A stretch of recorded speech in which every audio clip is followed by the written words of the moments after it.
शुरुआत कर रहे हैं इस वक्त की बड़ी खबर के साथ। भारत दूतावास ने एडवाइजरी जारी की है। भारतीयों को ईरान छोड़ने की सलाह दी गई है। जल्द से जल्द ईरान छोड़ दें, ये भारतीय दूतावास की तरफ से कहा गया। दूतावास से संपर्क बनाए रखने की सलाह दी।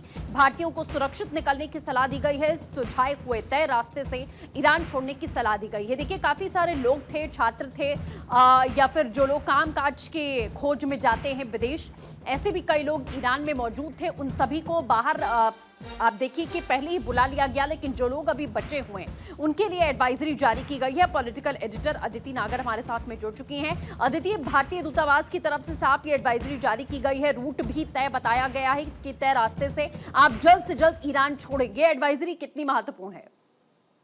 देखिए, कल जो डोनाल्ड ट्रंप ने बात कही कि सिविलाइजेशन को खत्म कर दिया जाएगा, एक फाइनल वार्निंग है। जाहिर तौर के बाद उसके बाद भारत की जो एम्बेसी है, इंडियन एम्बेसी, एडवाइजरी जारी की गई। ईरान में फंसे भारतीयों के लिए एडवाइजरी जारी की गई और बातचीत भी की गई, और उसमें कहा गया कि किस तरीके से फुल स्केल पे इवैक्यूएशन किया जाए। जिस तरीके से ये बात सामने आ रही थी कि अब फुल फ्लेजेड वॉर हो सकती है, ईरान भी रिटेलिएट करेगा, तो ऐसे केस में अभी तक उन भारतीयों को सेफली रखने की बात की गई थी, लेकिन अब जो बचे हुए भारतीय थे, स्टूडेंट्स थे, जो कुछ फंसे हुए लोग थे, उनको इवैक्यूएट करने के लिए एक तय रास्ता बताया गया है। एम्बेसी टू एम्बेसी बातचीत भी हो रही है। तुरंत देश छोड़ने की सलाह भी दी गई है। भारतीय दूतावास ने कहा कि जितनी जल्दी हो सके ईरान छोड़ दें, लेकिन खुद से या बॉर्डर पार ना करें, किसी भी तरीके से बिना एम्बेसी की अनुमति बॉर्डर पार ना करें, खुद से भागने की कोशिश ना करें। एम्बेसी ने यह भी कहा कि बिना कोऑर्डिनेशन के बाहर गए तो मदद नहीं मिल पाएगी। हम एम्बेसी से बात कर रहे हैं, आप उसके थ्रू, उस एक चैनल बताया गया, एक रास्ता बताया गया, उसी रास्ते के थ्रू आप इवैक्यूएशन करें।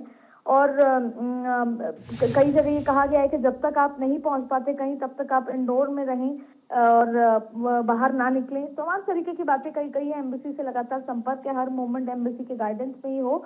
और ग्राउंड रियलिटी ये है कि अभी एयर स्पेस और बॉर्डर कई जगह प्रभावित है, तो ऐसे में किस तरीके से ईरान के हालात को, बिगड़ते हुए हालात को देखते हुए भारत ने अपने नागरिकों को कहा कि सुरक्षित तरीके से आप एम्बेसी से संपर्क में आके बाहर आएं।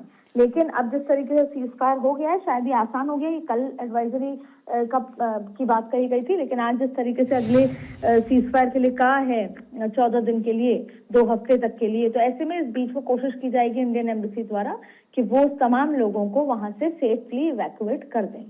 बिल्कुल अदिति, और जैसे हालात है कि 14 दिन के बाद भी जब बातचीत होगी, सारे मुद्दों पर चर्चा होगी, उसके बाद ही आखिरी फैसला हो पाएगा कि ये सहमति बन पाई है या नहीं। उससे पहले अब एक टाइम जरूर, एक्सटेंडेड टाइम मिल चुका है लोगों को भी कि वो सहूलियत के साथ में ईरान छोड़कर आ सकते हैं, यानी कि कहीं ना कहीं एक सेफ पैसेज के लिए उन्हें समय मिल चुका है अभी। अदिति, बिल्कुल मिल चुका है। ये भारत के लिए भी अच्छी बात है और दूसरे देशों के लिए जो अपने वहां रह रहे देश के लोगों को निकाल सकें। 2 हफ्ते का समय बहुत होता है। उस बीच में ईरान अपने जो फ्रेंडली कंट्रीज हैं उनके लोगों को तो भेज ही रहा है। आपने देखा यूएई में कैसे है कि ईरान के जो लोग हैं उनको अब एंटर नहीं होने दिया जा रहा, उनकी संपत्ति।